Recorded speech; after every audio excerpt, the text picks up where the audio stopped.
maka kita menemukan kesimpulannya pada bagian awal. Kalau tulisan atau gaya kita orang Indonesia itu menemukan kesimpulan pada bagian akhir. Di membaca Mazmur dan tulisan gaya Ayub, kita akan menemukan kesimpulan pada bagian awal. Kita lihat bacaan kita ayat 1 dan 2. Aku hendak mengagungkan, meninggikan. Aku hendak memuji, itu kata Daud. Memuji karena apa? Karena Tuhan melakukan perkara-perkara yang ajaib dalam hidupnya. Tuhan melakukan perkara-perkara yang heran.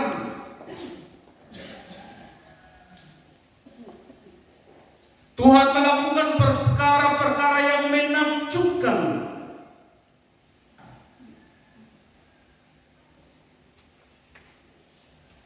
Dan dalam terang tema Tuhan tidak membeda-bedakan orang. Dia sendiri merasakan itu. Bahwa dia bukan dari garis keturunan bangsawan.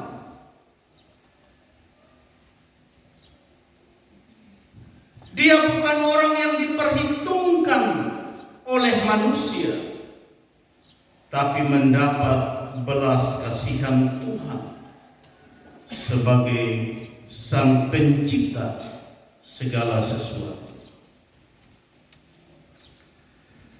Bapak, Mama, saudara-saudaraku, umat Tuhan yang terkasih, salah satu pokok iman Kristen adalah pengakuan bahwa Tuhan itu Raja. Dia bukan sekedar Raja, tetapi Raja di atas segala raja. Artinya tidak ada raja-raja di dunia yang dapat disejajarkan, disamakan dengan dia. Beda dalam segala hal. Dia juga adalah pencipta alam semesta dengan segala isinya. Sekali lagi, dia tidak ada yang dapat disejajarkan dengannya. Dan kesaksian ini ada di seluruh Alkitab tentang Tuhan adalah Raja di atas segala raja. Dia awal dari segala sesuatu. Dialah yang memungkinkan kita hidup. Dialah yang memungkinkan kita terpelihara sampai dengan saat ini.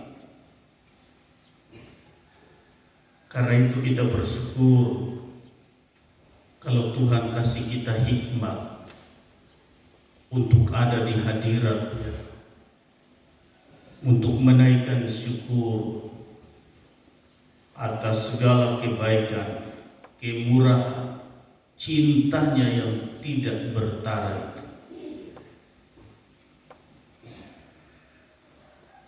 Bapak, Mama, saudara-saudariku yang terkasih, dalam banyak mazmur Allah dipuji-puji sebagai Sang Raja, Raja atas segala raja. Salah satu mazmur itu adalah Mazmur 145 yang kita baca pagi hari ini. Dalam Mazmur 145 ini kita melihat ada beberapa pokok pikiran yang patut kita perhatikan. Yang pertama, bahwa Allah itu Raja yang bertakhta kekal. Kalau raja-raja dunia ada periodenya. Dan kalau tidak ada periode, kematian itu mengakhirinya. Tapi Allah yang kita imani adalah Allah yang bertakhta kekal. Tidak ada yang menggantikan perhatikan ayat 1 sampai 3 dan ayat 11 sampai 13. Kerajaan Allah itu berkuasa sepanjang zaman dan tidak lekang oleh waktu. Sekali lagi, tidak ada batasan periode. Kita pernah punya presiden, berapa periode? 32 tahun itu bagi 5 dan 6 lebih sedikit. Tapi toh berakhir juga, tidak bersifat kekal. Apapun yang ada pada kita tidak kekal, tapi apa yang ada pada Allah, tahta dan kekuasaannya kekal adanya. Pengakuan ini mestinya membawa manusia untuk memuji, mengagungkan, meninggikan Tuhan dalam hari-hari hidup yang Tuhan masih percayakan. Dan Daud melakukannya.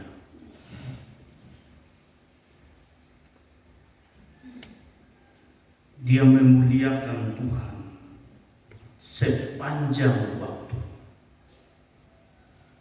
Daud melakukannya dan berkomitmen mengajak dirinya, mengingatkan dirinya. Bahkan ia mengingatkan setiap generasi Israel untuk memuji, mengagungkan, memuliakan Tuhan setiap hari, day by day, setiap saat. Karena itu mestinya ada yang terasa kurang kalau kita belum memuliakan Tuhan. Sekali lagi, mestinya ada rasa kurang dalam diri kita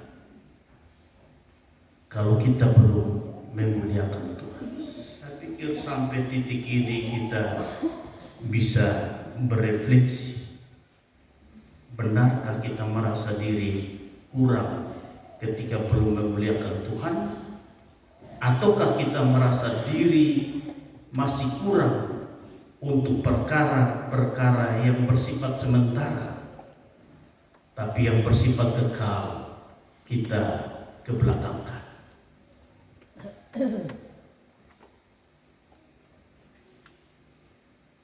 Poin yang kedua, sebagai raja, Tuhan berkarya melakukan pekerjaan-pekerjaan ajaib dan dahsyat dalam hidup ini. Itu kita baca dalam ayat 4 sampai 7. Angkatan demi angkatan akan memegahkan pekerjaan-pekerjaanmu dan akan memberitakan keperkasaanmu. Sebagai raja, Tuhan tidak hanya pencipta alam semesta, tapi menegakkan dan memelihara alam semesta dengan amat baik. Semua ada dalam pengaturan, semua berjalan dalam keteraturan, dalam tangan kasih Tuhan. Siapa yang mengatur matahari terbit pagi hari dan harus di ufuk timur? Siapa yang mengatur matahari harus terbenam di ufuk barat? Siapa yang mengatur bulan dan bintang hadir pada waktu malam?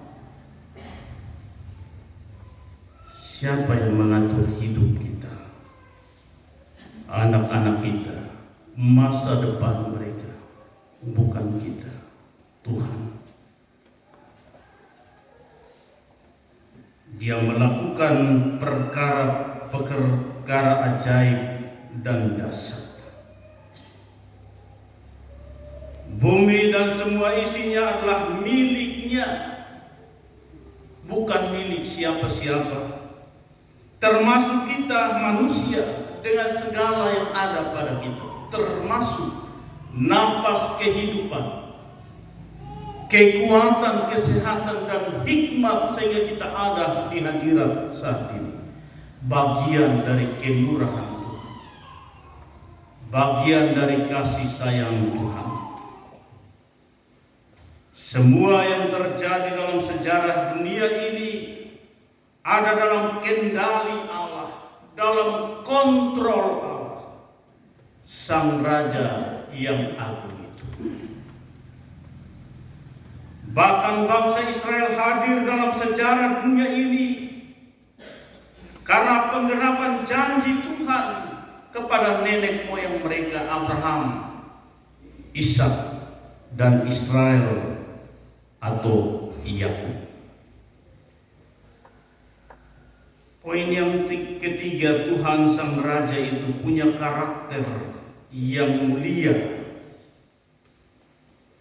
karakter yang kudus, karakter yang tidak bercelah. Ayat 8 sampai 21.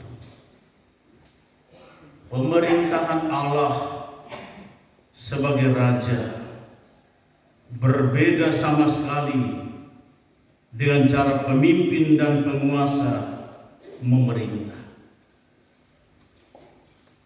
Kepemimpinan raja dunia biasa didominasi oleh kekuatan militer, kecerdikan dan penggunaan kekerasan. Yang paling nampak sekarang ini itu Korea Utara ya. Mungkin Bapak Ibu pernah nonton dia punya video itu. Jangankan koruptor, dia omong di depan baru kau tidak tepuk tangan, habis.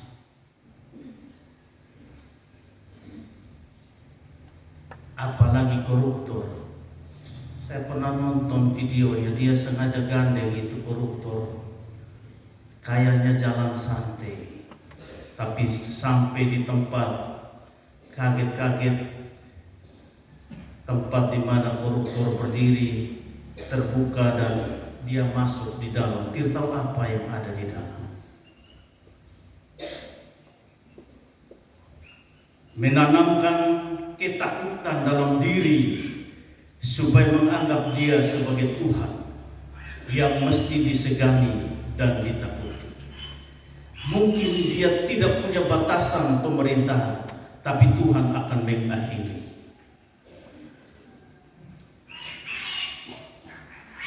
Tuhan, dia adalah Allah yang punya karakter yang berbeda. Pemerintahan Tuhan sebagai Raja tidak lekang dimakan waktu, kekal adanya. Mengapa? Karena pemerintahan Allah sebagai Raja ditopang oleh karakter yang agung, karakter yang mulia, karakter yang membawa perubahan untuk kebaikan bagi setiap orang yang memberi diri ada dalam pimpinannya, dalam penyertaannya. Karakter Allah yang mulia itu meliputi kebajikan atau kebaikan dan keadilannya. Tuhan berlaku baik dan adil pada semua manusia. Saya pikir kebaktian minggu lalu kita ada dalam tema itu.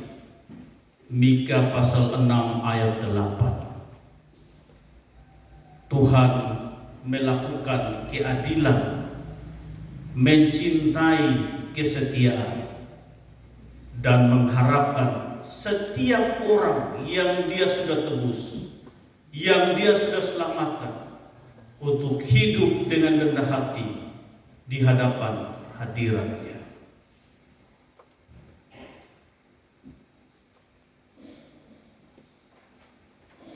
Tuhan berlaku baik, Tuhan berlaku adil pada semua manusia.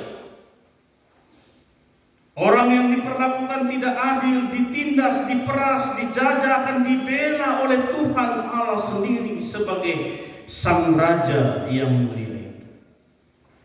Pertolongan Tuhan nyata bagi semua orang yang membutuhkannya.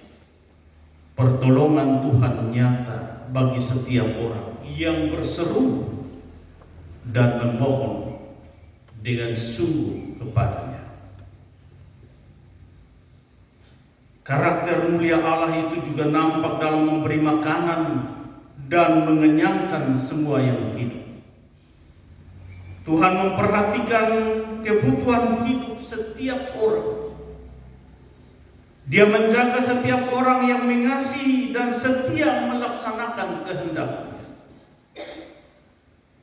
Dia menjadi penopang bagi orang yang jatuh dan membela umatnya atas segala ancaman musuh. Dia mendengar, menolong dan menyelamatkan setiap orang yang dekat kepadanya dan membinasakan orang fasik. Singkatnya, Bapak Ibu saudara-saudaraku yang terkasih, Tuhan menjamin, Dia memberi garansi keamanan dan keselamatan semua manusia yang hidup dengan Tuhan tanpa membeda-bedakan seorang akan yang lain. Dengan kata yang lain, dalam pemerintahan Tuhan sebagai Raja, keamanan dan kestabilan semua penghuni bumi yang hidup takut akan Tuhan terjaga dan terjamin. Semua itu Tuhan buat, Tuhan lakukan dan Tuhan kerjakan tanpa memandang rupa atau memilih kasih atau membeda-bedakan orang. Karakter Tuhan sebagai Raja yang agung dan mulia itu semestinya membuat semua orang wajib tunduk dan hormat kepadanya, serta melakukan kehendaknya sebagai Raja segala raja. Hal itu dapat kita baca dalam ajakan Daud, dan biarlah segala makhluk memuji namanya yang kudus untuk seterusnya dan selamanya. Ayat 21 bagian D. Bapak, Mama, saudara-saudari, anak-anakku yang terkasih, apa arti sabda Tuhan ini bagi kita? Pertama, Tuhan yang kita imani dalam Yesus Kristus adalah Raja yang berdaulat atas hidup kita. Dia yang berkuasa, Dia yang menentukan, Dia yang mengontrol setiap kita, pribadi lepas pribadi. Karena itu semestinya kita tidak perlu ragu akan pimpinan dan kuasanya atas hidup kita. Sekalipun pengalaman hidup sehari-hari terasa berat, teramat pahit, karena kita diperlakukan tidak adil dan ditindas dalam berbagai perspektif.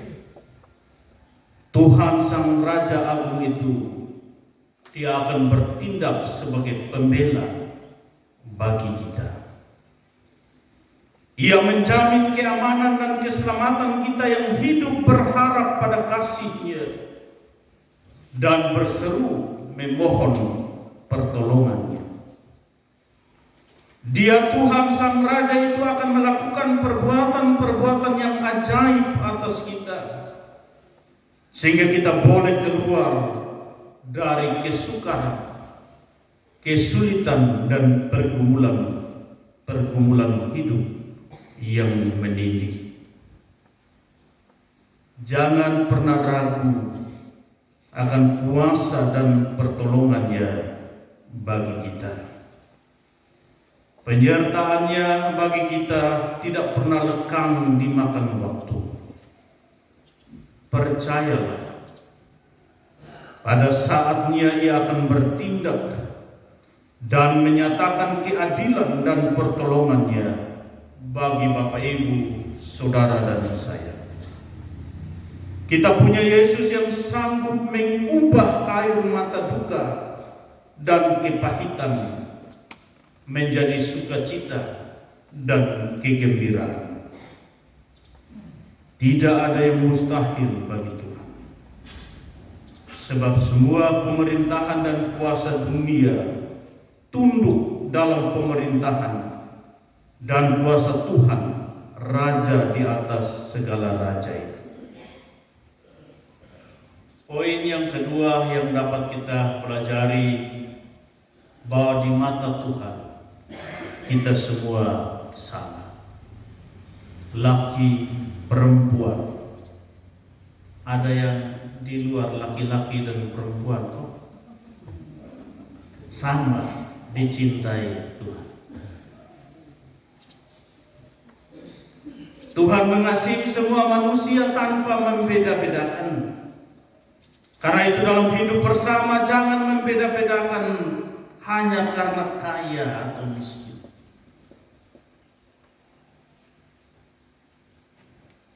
Tuan atau hamba, pendidikan tinggi atau rendah, bangsawan atau rakyat biasa. Jangan pula kita membeda-bedakan karena suku, agama, pekerjaan, status sosial, atau pilihan politik yang berbeda. Kita akan masuk masa-masa sukses ya, untuk pilih wali kota, pilih gubernur. Pasti pilihan kita berbeda. Ada yang kuning, ada yang merah, ada yang hijau. Mungkin saya pilih yang hitam. Pilihan kita boleh berbeda, tapi di mata Tuhan kita sama. Tapi yang kita minta, setiap kita menentukan pilihan, kita tunduk untuk menanyakan kehendak Tuhan. Supaya kalau orang yang terpilih itu bagian dari pilihan Tuhan.